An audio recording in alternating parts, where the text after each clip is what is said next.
Then the plan, the cynical plan, kicks into gear, Lady Colin Campbell, with this interview that changed everything. But actually, it's worth thinking about, isn't it, Lady C, before the interview, how orchestrated all of this was. Meghan waited until she was heavily pregnant, but the conversations with Oprah Winfrey had been going on when Meghan was still a fully fledged member of the royal family. The narrative that Meghan was trying to feed Oprah Winfrey right from the start was that she was a victim of racism. Racism, by the way, that never was there. I have been in two minds as to whether Meghan decided that she needed to go down the treacherous road to perdition once the Queen thwarted her with half in, half out. I'm not sure, though, that she would not have elected to go down that route no matter what. Because remember, at the time, Black Lives Matter was a huge thing. And Meghan has never been able to resist jumping on a bandwagon, no matter what the bandwagon was. And I mean, this is a woman who passed for white for most of her life. Well, she actually was Caucasian when she defined herself. I mean, on her acting resume, she described herself as Caucasian. Now, we've all seen Meghan's dramatic transformation over the years, both physically and in the way she presents herself to the world. But according to Lady C, this isn't just your typical celebrity glow-up. No, this is calculated reinvention. We're talking about someone who, according to sources, went out of her way to erase parts of her identity early in her career, only to later weaponize those same aspects for sympathy and political gain. And let me tell you, this isn't just about Meghan Markle. This is about media manipulation, political opportunism, and the culture of victimhood that's infecting our society. And she made sure that she eradicated every sign of her African heritage with plastic surgery and beauty treatments and hair straightening, etc. So she really was a race denier. But once it became useful, and I mean, she played the race card, if you remember, from having orchestrated the situation so that when she was going out with Harry and she was just a girlfriend, she was really a bonk. And she made sure that she solidified her position by being declared his official girlfriend in the Sunday Express story that broke the news of their relationship. And everything was ready in place in the United States of America that day for all the publications in the United States of America to pick up her approved line, which they did. And if you stop to think that within a week of the declaration being made that she was Harry's official girlfriend, she got Harry by threatening to leave him if he didn't protect her against racist and sexist comments. Well, she's a woman, he's a man. Obviously, they're going to comment on her sex, but nobody was actually commenting adversely on her race. There was the one headline in the Mail Online, which was done in the United States of America. It wasn't done in England, about Straight Out of Compton. Well, that famous actor who was in The Bodyguard, what's his name? I'd forgotten it. Kevin Costner. Kevin Costner. He's straight out of Compton. But I mean, she used the slimmest things because she knew that there were so many bodies buried that the press were going to discover about her. So she got Harry to get Jason North from the start. Sorry? right from the start. That's right. So she played the race card the first week. When, Lady C, let's be honest about it, none of us in the media knew who this woman was. We certainly didn't judge her because of her race, because of the fact she had a black mother. I mean, it was ludicrous. And it was so desperate. I mean, do you remember that front page when Sarah Vine in the Daily Mail wrote that she had niggling doubts about Meghan Markle? Well, those niggling doubts have proved to be right. And that was turned into some sort of racism scandal. That's sick. That's sick if you can't use words in the English language. I was also criticized of the same thing because I would sometimes use the very well-known phrase, whiter than white. So they were looking for reasons, and you're right. Straight Outta Compton, which had no race connotations whatsoever, was used right from day one. And it was the only real example. So, let's break it all down. How Meghan strategically crafted her image, how she has played both sides of the race debate, and why Lady C is completely right in calling her a crass opportunist. Buckle up, this is going to be a wild ride. Alright, let's start with this bombshell claim. Meghan Markle is, according to Lady C, one of the crassest opportunists out there. And you know what? He's absolutely right. Let's be real. Meghan has spent her entire career hopping from one identity to another depending on what serves her best. In Hollywood, she was the ambiguous beauty who downplayed her mixed-race heritage to fit industry standards. But the moment she married into the royal family and needed a new way to gain sympathy, suddenly she was the victim of racial oppression. Folks, this is the exact kind of manipulative behavior that we, as conservatives, see through every single time. Meghan doesn't stand for anything except herself. She's not an activist, she's not a victim, she's an opportunist. And the fact that she thinks the public doesn't see it is downright insulting. Also, let's remember, poor Rachel Johnson said that she was exotic. Well, I've been called exotic. I mean, exotic is actually a compliment. All of a sudden, it became a racist insult. But she was playing the race card from the word go. So, would she have still, if they had been allowed to be half in, half out, would she have still played the race card? I suspect there would have been no necessity to do so, but she, being the crass and vulgar opportunist that she is, she would have played it nevertheless. But Lady C, it's very important that you mention Black Lives Matter and George Floyd, because sometimes it's easy to forget how celebrities cashed in, quite literally in many cases, on that hysteria. And in June 2020, when Meghan's plan was developing, she decided to go public. This is before the Oprah interview, of course, 9 months before the Oprah interview. She decides to go public with her own personal feelings on George Floyd. Let's watch this.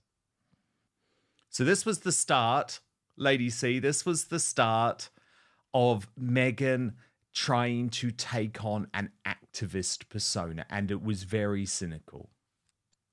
Meghan is one of the crassest opportunists that it has been anyone's displeasure to have to encounter. She has used not only race, she has used everything that she could. Meghan is like a sculptress who is working in clay, and she just grabs the clay, and she then twists it and turns it into whatever she thinks is going to reflect well upon herself. I mean, how is it that somebody who has done everything in her power to erase every sign of her African heritage then jumped upon the bandwagon? It's so crass, it's so obvious. And had Meghan chooses to jump on bandwagons which she thinks will give her approbation, and that she can then somehow spin so that she will end up being regarded as a great leader. I mean, the woman is totally out to lunch. Now here's where it gets really interesting. Lady C outright says that Meghan went out of her way to erase her African heritage early in her career. We're talking plastic surgery, hair straightening, beauty treatments. The works. Now look, there's nothing wrong with changing your appearance. People get work done all the time, whether it's for personal confidence or career reasons. But what is wrong is doing it to distance yourself from your own racial identity, only to later use that same identity as a tool to climb the social and political ladder. Think about it. Meghan literally listed herself as Caucasian on her acting resume. She built her early career on blending in with Hollywood's elite. But the moment it became politically and socially beneficial to lean into her Black heritage, suddenly she's the voice of biracial struggle? Give me a break. This is not someone fighting for equality. This is someone who manufactures oppression when it suits her. And folks, if that doesn't infuriate you, I don't know what will. Yes. But it has taken years of people seeing her jumping on bandwagons to actually realize that there is no substance there. It's not about the cause. It's Meghan jumping on causes to elevate herself. And, but it's, at first, people would have thought, oh, well, let's give her the benefit of the doubt. Or, yeah, she's a woman of color. She's compassionate and except, of course, she's not. But it's taken people a while to figure that out. But in the meantime, look at the havoc she's caused. At the time of that clip, I had African and West Indian diplomats coming up to me at events and complaining about Meghan and saying to me, that because obviously I'm Jamaican and saying that they approved of what I was doing in terms of not allowing the race baiting to go on, because I was busy calling out Meghan as a race baiter long before most other people were. Absolutely, you were. At a time, but the diplomats in the West Indies and in Africa, who I was in contact with, and some of whom I'm still in contact with, they understood the damage she was doing in the Commonwealth, and I think it's worked its way through to a large extent. But a few years ago, the damage she did was tremendous. Huge. Obviously, Lady C, this all builds up, and the context. I mean, personally, I believe Meghan was planning this from her time in the royal family, but George Floyd and Black Lives Matter supercharges her plot. So in March 2021, finally the interview happens. She sits down with Oprah Winfrey and she literally invents a witch hunt within the palace over these so-called royal races. Now, we know this never happened, Lady C. Even Harry has now had to admit this was a complete figment of the imagination. But the questions that Meghan said within the palace were about whether Archie would be given a royal title and security, but also how dark his skin might be when he was born. Now, surely if there were questions about whether Archie would be given a royal title, it involves how Archie was born. It would be nothing to do with the fact that his mother was mixed race. But what do you make of her claims to Oprah, which of course were designed to inflict maximum damage on the royal family, and they were made, let's never forget this, with Prince Philip in his dying days in hospital? One of the biggest takeaways from this discussion is how far back Meghan was planning her victimhood narrative. According to Lady C, Meghan had already been in talks with Oprah Winfrey while she was still a working royal. Let that sink in for a second. While she was smiling in front of cameras, attending royal engagements, and enjoying the prestige of being a duchess, she was simultaneously setting the stage to tear it all down. This wasn't about speaking her truth. This wasn't about exposing racism in the monarchy.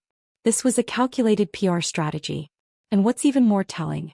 Even in that Oprah interview, Meghan's claims were full of contradictions.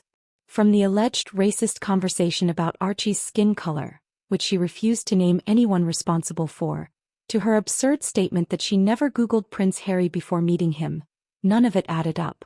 And yet the media ate it up. Why? Because the victim narrative sells. But let me tell you something, people are waking up to this game. The sympathy well is running dry.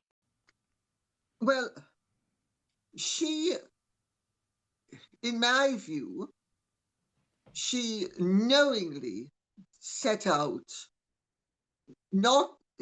I don't think her primary objective was to damage. I think her primary objective was to deify herself, glorify herself, present herself as being a victim along the lines of George Floyd and Breonna and all the others who had suffered, and their suffering was but a mere bagatelle compared to her great suffering. So I think it's the opportunism that kicks in. But I think that she recklessly used that because she thought it was going to play well. But I actually think that she also understood in a peculiar sort of way that if she did this, she would be focusing attention on herself. I think it was a great ploy, but she, you know, listen, I'm Jamaican. I come from a background where all sorts of races intermingle. And, you have white Jamaicans, brown Jamaicans, black Jamaicans, yellow Jamaicans, and sometimes in a family, you have all sorts of combinations. And it is perfectly normal, not even in terms of interracial marriages, but if one parent is blonde and the other is brunette, it's perfectly standard to speculate what color the child's hair is going to be, what color the child's eyes are going to be. And in a mixed race, it's perfectly normal to speculate, will the child's complexion be fairer or darker? That's not racist. That's just normal conversation. And Meghan knew only too well that Archie could not be given what she would call a royal title. She knew it only too well because he was the great-grandson of the monarch. And as the great-grandson of the monarch, he wasn't entitled to what she called a royal title. She knew this. Harry knew this. This was a total invention and a total lie on their part, in part to cover up for the fact that there is speculation that Archie was never entitled to succeed to the dukedom of Sussex. So that's what that's all about. Lady C makes an excellent point. Meghan conveniently leaned into the race debate right as Black Lives Matter was at its peak. Now let's be very clear here. BLM isn't about racial justice. It's about political power. And Meghan? She saw the wave and decided to ride it. She needed a new angle, something that would make her a martyr. And what better way to do that than to claim that the British monarchy, one of the most respected institutions in history, was oppressing her. But here's the thing. If Meghan was so oppressed, why did she fight so hard to keep her royal title? Why did she trademark Archewell before even leaving the UK? Why did she continue using her Duchess title for every Hollywood deal? Because this was never about race. It was about power. And she knew exactly how to manipulate the system to get it. People see through the victimhood narrative. They see through the manufactured outrage. And they see through the way she uses race when it benefits her but erased it when she wanted Hollywood success. And honestly, that's why her popularity has plummeted. If Meghan Markle truly cared about activism, she'd be doing the work behind the scenes. But she doesn't. She only steps in when there's a camera rolling. And that, my friends, is why she'll never be the global leader she thinks she is. Let me know your thoughts in the comments below.